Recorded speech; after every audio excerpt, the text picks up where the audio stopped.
All right. Hey guys, we are going to nerd out a little bit again on some of the fun, deep, interesting Greek words in the Bible. And today we're going to look at 1 Peter 5:5 to kind of get us kicked off. And I'm not going to read the whole thing in the Greek because I'm not very good at that. But two words I want to draw your attention to here.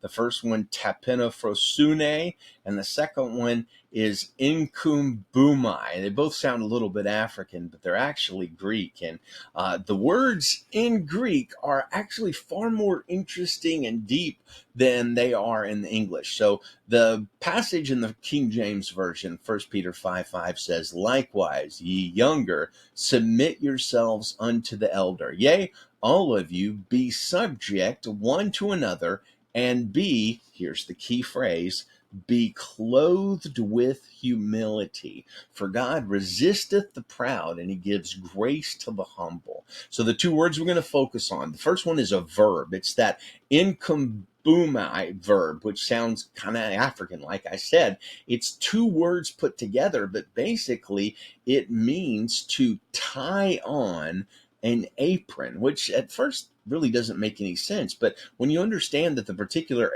apron we're talking about, the income boni, it's a first, second, third century Roman slave apron, and they would wear it to do their duty and serve their bosses or whatever, and keep themselves from getting dirty or bloody or messy or scratched up or whatever. And so the verb, Paul uses that word apron. Peter uses that word apron as a verb there. He says to apron yourself, which is really kind of fascinating. And you look there at this is picture from the second or third century of a Roman slave wearing this incumbomai. It's an apron, and I don't know, he's carrying a tray of pizzas or whatever, but that's what they wore. So Peter's telling us, first and foremost, to apron ourselves. Apron ourselves with what?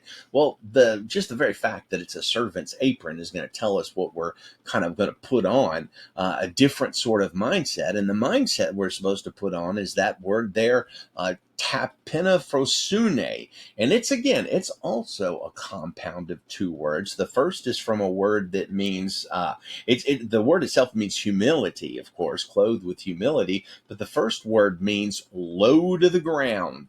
And the second word is translated often as understanding, but the word itself is kind of colorful. It means your guts, your organs. And putting the two words together, the literal meaning is in your guts, and like in your gut, know that you're low to the ground. You're a dirt kisser. Know deep down that you're a dirt kisser. You're low to the ground. So put it together. Peter is saying, put on an apron, a slave's apron, of knowing in your guts that you're low to the ground. You're going to kiss the ground. That's not actually me.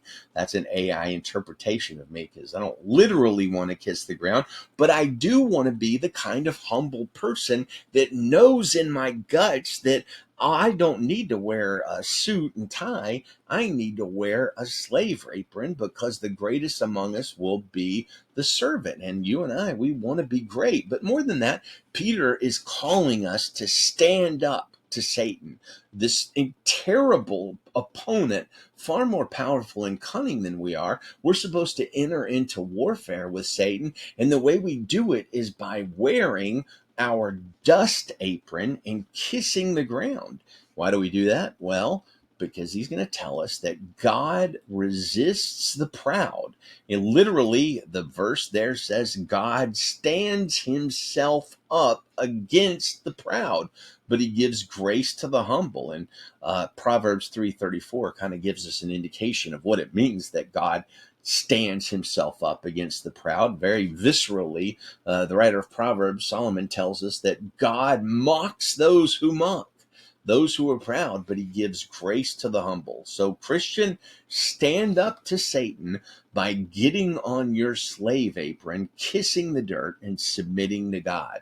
That's where our power comes from.